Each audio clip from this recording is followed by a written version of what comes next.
The belly of the mistress my husband brought along was undeniably large.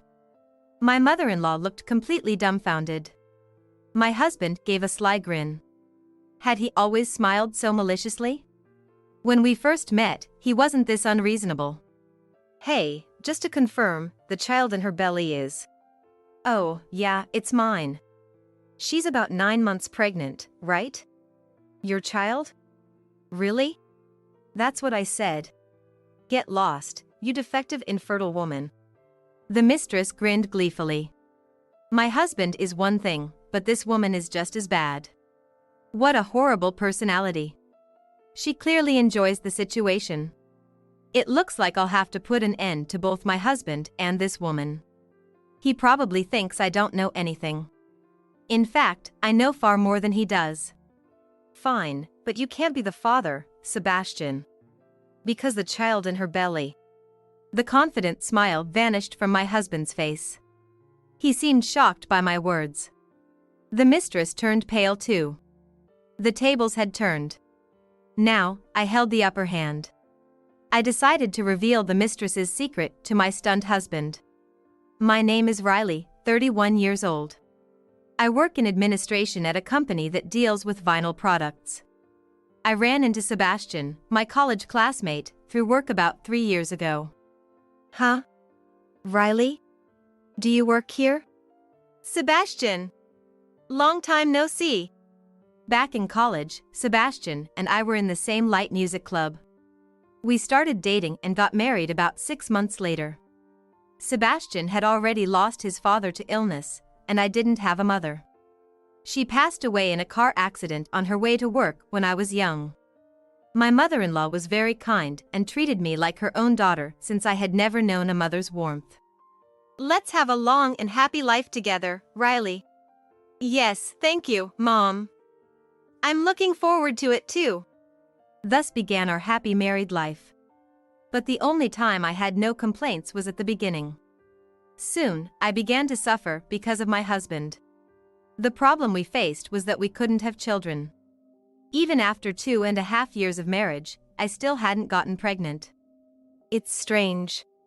We're trying, but... Yeah. Maybe we should both get a thorough checkup. For women under 30, the rate of infertility is less than 10%. Thinking I might be in that 10%, I got tested.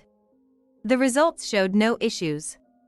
The female doctor at the clinic even gave me a clean bill of health. So, I suggested that Sebastian get tested too, but he said, "Don't be ridiculous. I've read that 90% of infertility issues are on the woman's side.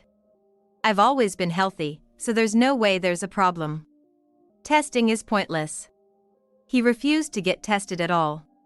His prejudice about infertility, his arrogant attitude, his childish reasoning, I was completely disheartened by my uncooperative and selfish husband. And on top of that, he frequently pressured me to have children.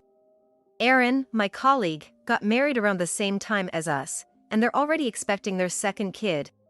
What are you even doing? Get it together. Don't make it sound like it's all my fault. You haven't even gone to get tested. Our arguments became more frequent. Our relationship grew increasingly strained, and eventually, we stopped talking altogether. Of course, in such an atmosphere, trying to have a baby was out of the question. It was around that time that Sebastian's erratic behavior increased. He started spending money wastefully and staying out late. He claimed it was because work was busy, but who knows if that was true.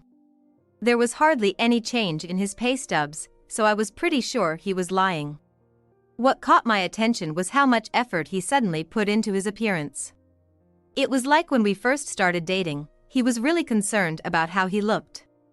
Hey, you're not cheating on me, are you? Huh? Of course not. Think before you speak. I was sure he was cheating. In the brief moment before he answered, I was convinced of it. Who is she? How old is she? How long have they been seeing each other? The more I thought about it, the angrier I got. I didn't care anymore. With that attitude, I left things alone, and Sebastian's selfish behavior escalated. Hey, enough already. Stop wasting money. What are you talking about? What waste? You bought women's clothes and shoes with the card. I checked the statement carefully. So what? Stop acting like a stalker. Who's he calling a stalker? No wife wouldn't care about what her husband buys with their card. At least, I care.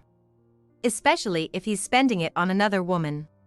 Maybe he didn't like being called out on his behavior so harshly. Eventually, my husband almost stopped coming home. He completely underestimated me. No matter how much I tried to talk to him, he wouldn't listen. So, I decided to consult my mother-in-law. I made an appointment and visited her alone. She listened, nodding as I told her about Sebastian's bad behavior. When I finished, she apologized deeply. I'm so sorry about Sebastian, Riley. I must have raised him wrong. Please, don't apologize. It's not your fault at all, Mom. I didn't blame her. The problem was my husband, who had become arrogant and rude. He should act more maturely. When I said that, my mother-in-law said exactly, and sighed deeply. Well, it might sound bad, but Sebastian probably takes after his father. They were both reckless with money. Let's call him here and confront him directly. She meant what she said. She called Sebastian right away. He probably knew what was coming. When he arrived, he looked very annoyed. Sebastian, have you even thought about how much you're making Riley suffer? Tell me what you've been spending money on. Why does it matter? It's none of your business, Mom.